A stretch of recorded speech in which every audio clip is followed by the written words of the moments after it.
I want to ask you a question that might make you uncomfortable, not because it's inappropriate, but because it goes against everything the internet has taught you about this topic. The question is this: what if the narcissist in your life is not a monster? I know how that sounds, especially if you've been hurt by one, especially if you're still recovering. And I want to be very clear from the start. This video is not about excusing behavior.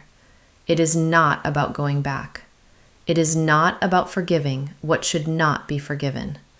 This video is about understanding, because understanding is not the same as excusing. And sometimes understanding is the only thing that sets you free. What the world sees. You know the type. The internet has given you a checklist, the charm that feels too good to be true, the way they make you feel like the center of the universe until suddenly you're not, the rage that comes from nowhere, the inability to apologize, the exhausting need to be right, to be admired, to be the most important person in every room. And the advice is always the same. Run. Go no contact. Protect yourself. They will never change. And that advice is not wrong. For many people, it is survival. But it is incomplete. Because it answers the question, what should I do? It never asks the deeper question, why are they like this? And that question matters. Not for the narcissist's sake, for yours. Because the thing you're afraid of, the monster in the other person, becomes a lot less frightening when you see what's underneath it. The wound. Every narcissist was once a child. I know that sounds obvious, but sit with it for a moment. Because what happened to that child is the key to everything. Heinz Kohut, the psychologist who probably understood narcissism better than anyone, described it this way: narcissism is not an excess of self-love. It is a catastrophic absence of it. The child who becomes a narcissist was almost always a child who received love conditionally. You are lovable when you perform, when you achieve, when you reflect well on me, when you are what I need you to be. And the parts of you that don't fit that image, the messy parts, the needy parts, the ordinary parts, those are not welcome here. So the child does what any intelligent, adaptive organism does. It builds a version of itself that is welcome, a self that is impressive, charming, special, unbreakable, a false self. And the real self, the one that was rejected, the one that needed love without conditions, gets locked away, not destroyed, hidden, buried under layers of performance so thick that even the narcissist forgets it's there. But it is there, and it's the source of everything. The rage? That's the terror of being exposed as ordinary. The need for admiration? That's the hunger for the love they never got. The inability to apologize? That's because admitting fault would mean the false self is cracking, and beneath it is a shame so total that it feels like annihilation. At the core of narcissism is not grandiosity. It is shame. The deepest, most unbearable kind. The kind that says, if you saw the real me, you would leave. His mask, her mask. Now, here's something that gets almost no attention in the narcissism conversation. It looks very different depending on gender. And understanding that difference matters, because one version is easy to spot, and the other is almost invisible. Male narcissism tends to follow the pattern everyone recognizes: the grandiosity, the dominance, the need to control, to win, to be the most powerful person in the room. It's loud. It's visible. It's the stereotype. And beneath it, almost always, is a boy who was told that vulnerability is weakness, who learned that the only acceptable emotion for a man is anger, who built a fortress of achievement because no one ever told him he was enough without it. His armor is power. His weapon is control.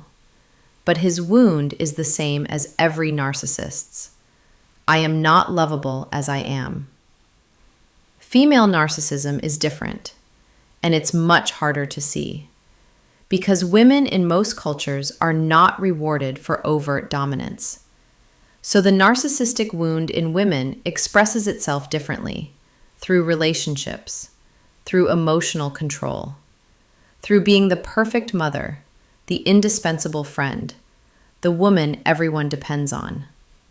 The female narcissist doesn't need to be the most powerful person in the room. She needs to be the most needed. Her tools are different: guilt instead of rage, withdrawal instead of dominance, victimhood as a form of control. She doesn't say, "I'm the best." She says, "After everything I've done for you." And beneath it, the same wound. A girl who learned that she was only valuable through what she gave, who was never allowed to have needs of her own, who built an identity around being essential to others because no one ever made her feel essential for herself. His mask is made of power. Her mask is made of sacrifice. Different armor, same wound, same unbearable shame underneath. What they actually want. So what does the narcissist actually want? Behind the control, the charm, the rage, the performance? The answer is almost unbearably simple. They want to be seen. Not admired, not feared, not needed. Seen. The way a child wants to be seen by a parent, without performance, without conditions, without having to earn it. They want someone to look behind the mask and say, "I see you, the real you, and you're enough." But here is the tragedy, the real tragedy of narcissism. The false self was built to prevent exactly that. Every time someone gets close, truly close, the narcissist system goes into alarm, because closeness means being seen, and being seen means the mask might slip. And if the mask slips, the shame floods in. And shame to a narcissist is not discomfort. It is existential annihilation. So they push away the very thing they want most. They sabotage the love they're desperate for. They destroy the intimacy they cannot live without. Not because they're evil, because they're terrified. Compassion does not mean surrender. Now, I need to say something very clearly, because if I don't, this video fails. Understanding the wound does not mean tolerating the behavior.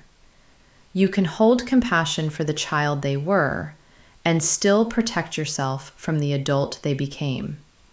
Those two things are not contradictions. They are maturity.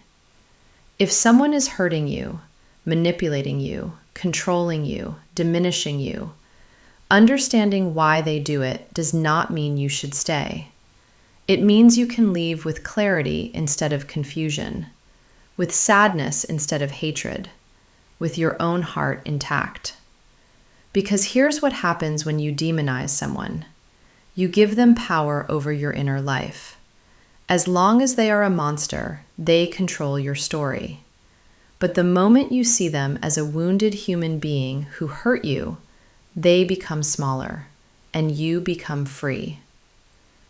The most mature response to narcissism is not rage and not forgiveness. It is understanding held at a safe distance. So here's the lesson nobody taught you about narcissists. They are not monsters. They are not supervillains. They are not a different species. They are people who were wounded so early and so deeply that they built an entire identity to avoid feeling that wound again. And that identity, the mask, the performance, the false self, became a prison they can't escape. That doesn't mean you owe them your life, your love, your sanity. But it does mean that beneath every golden mask, beneath every rage, beneath every manipulation, is a child who was never told the simplest, most important thing. You are enough, just as you are, without the mask. And maybe, just maybe, remembering that changes how you see them and how you see yourself. Because the capacity to see a wounded human where the world sees a monster, that's not weakness, that's depth. If you made it to the end of this video, I want to thank you. Because what I just asked you to do, feel compassion for someone you may have every reason to resent, is one of the hardest things a human heart can do. This is part of a series called Lessons Nobody Taught You.